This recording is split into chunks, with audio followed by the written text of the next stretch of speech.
Hi guys, and welcome to another Watch Me Work Wednesday. Today we're going to be doing some portraiture. Here's a little portrait that I did just recently. I took an online course with Sam Biddle just recently, and I've absolutely got hooked into painting portraits. I love it. It's a completely relaxing thing to do, so I shall be doing an awful lot more of it. And since we've got time at the moment with lockdown, it's an ideal time to expand your skills and learn something new. So that's what I'm doing at the minute. So here we are,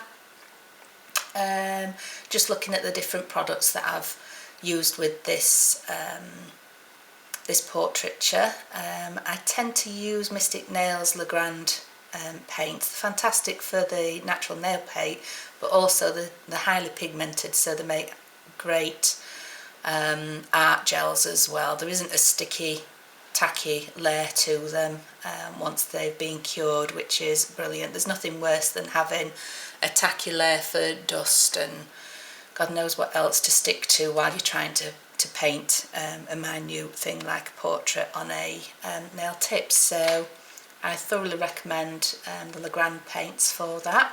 They are available from rebeccarom.co.uk. She's the distributor for the UK for Mystic Nails, and she's got absolutely lots and lots of them. So I thoroughly recommend those for gel painting. So here I am just laying out my grid. Now I'm not going to go through all the tips and tricks for transferring an image onto a tip, simply because it's all within Sam's online course. So if that's something that you really are interested in learning more about, then head over to Be Inspired by Sam Biddle, and you can purchase the course, and she will teach you how to do that. So I'm just using a gel polish to lay down the background. If we use a skin tone gel polish, then it helps with the blending of the colours on the portrait. So I'm using here Desert Rose, which is a Mystic Nails gel polish. Absolutely gorgeous colour. It's been really popular in the salon, but it also makes a fantastic base for a portrait. So I'm just doing a couple of layers of that, just to give myself a nice good base to work from. Now you can't just paint directly onto that, because it does leave a sticky, tacky inhibition layer, so we need to get rid of that. So in order to do that, I use a no white top coat in a matte formulation. Again, I use the Mystic Nails Matte and Go, which is a fantastic little top coat if you're wanting to get a matte look to your nails, but also for nail art as well. It's really good for creating a good base to be able to draw on with a pencil. So here I am, I'm just laying that down on top of the gel polish. It's just a really simple way of preparing your nail tip for drawing. So I've made my grid now of the image that I want to transfer on. Once we've got the top coat on there, to make it even more smooth and more applicable for a pencil, if I just wipe over with gel inhibition layer remover, and that's really just to make sure that there's no stickiness there for the buffer. There's nothing worse than getting your buffer all sticky from an inhibition layer from a gel polish. So I'm just getting rid of that, and then I'll just quickly wipe over with some 100% acetone just to smooth those demarcation lines out. And then you're ready to transfer your image onto that nail plate. As I say, I'm not going to give those secrets away, so by the magic of video, there we go, a few a few minutes later. And I've sped this video up simply because it does take quite a while to do all these steps, and I don't want us to be sat here for hours on end watching everything in real time, so I'm just speeding it up just for your convenience really, and to save my voice, because it's quite hard to keep talking, even though I do tend to make a dog's meal of it, and I always think, why say something in 3 words when you can say it in 50? I do like to go around the houses a little bit, but in this case just need to keep it short and sweet. So I'm just laying out my colours here. Tend to just work with primary colours. With the primary colours you can mix up any colour you wish to mix up. I've used a little bit of brown, chocolate brown here, just to give me a heads up with the different skin colour tones. You can mix up your own brown from primary colours, but it takes a while, and then I always find it's a little bit of a hit and miss. Have I got too much red in there, have I got too much yellow in there, have I got too much blue in there? So I tend to start off with a brown base and then mix my colours in there to get different shades, different highlights, different tones, that kind of thing. So I'm just mixing up some tones and a palette for different skin tones, different lights, different shades. I want to get all my tones and my paints all ready, so that I'm not having to keep trying to mix the same tone or the same colour that I've already mixed halfway through, because you can never quite get it right. So just realised that I've not put any black down. Black's fantastic just for toning everything down, making everything a little bit deeper, especially for those shadows. She's got quite deep makeup on, quite a smoky eye on there, so I just want to create some deeper tones, some darker tones, to pop some eyeshadow on. So mixing my colours away there, making sure that I've got plenty of choice of tones, lights, darks, that kind of thing. And then we're going to start painting. So I always start off with the eyes first, just mapping those in. And the trick to portraiture is really just to work in minute little brush strokes. Use the thinnest, tiniest little brush that you can find. Now I've got these two from CJP. I absolutely love the Line It Fine brush. It's just lovely to work with. So I bought 2 packs of these, one pack for working with gel, one pack for working with acrylic. You should never really mix your brushes. If you've used a brush for gel, don't use it for acrylic paint, because the paint won't flow no matter how much you try and clean it. So I've got 2 sets of these brushes. So here I am just laying down the eyes, getting the contours in, that kind of thing. As you can see, it's tiny little brush strokes to try and keep everything in line, try and keep everything flowing nicely. But yeah, just use tiny little brush strokes. Load your brush. You don't need a great deal of paint on your brush. Gel paint will just stretch and stretch and stretch, so you don't need a great deal on there. If you put too much on, all you tend to create is like a little bit of a pool of gel paint, which doesn't look great. So it is just a matter of using the tiniest little bit on your brush and then stretching it out. You can always go over it 2-3 times just to get all of your brush strokes out, but also to get everything nicely blended.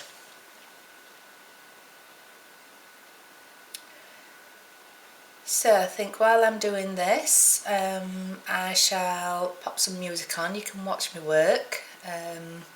As I say, the main secret is just to try and work as smoothly as you can do. Tiny little brush strokes, and blend your colours on the nail tip. Okay, so I'll leave you to it, and I'll come back to you shortly once we're just about there. I'll leave some nice music for you to listen to. Is it nice? I'm not sure. I've not looked at it yet, so we'll see. I'm just using a new video editing package to me. It's just the Windows one, but it's all new to me, so I'll pop some music on there for you to watch along with, and then I shall speak to you shortly. Alright then, enjoy!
Okay, so I'm just putting the last few highlights in her hair.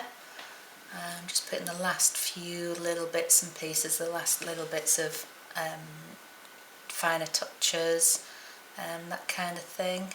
I am a bit of a fiddler, unfortunately, so I do like to play around and get those tiny little hairs in the right place.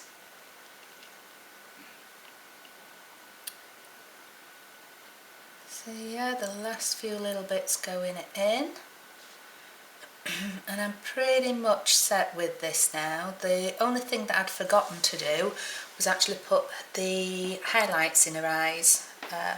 So when you look at her, she looks a little bit, her eyes look a little bit dull, so what I needed to do was just put a little highlight in there too, but I'll do that afterwards. So just need to put her a little top coat on using Joker Shine Gloss Top Coat, no wipe, which is a fantastic little gloss, and there we are, all finished. So as I say, I've really enjoyed doing the portraiture course with Sam, and this was the result that I got following her methods of creating a portraiture. So I hope you enjoyed that, guys. Give me a thumbs up if you liked it. Let me know if you want to see more of this from me in the future. And hopefully next time I do one of these videos you'll tune in for that. Alright then, take care then, guys. Bye.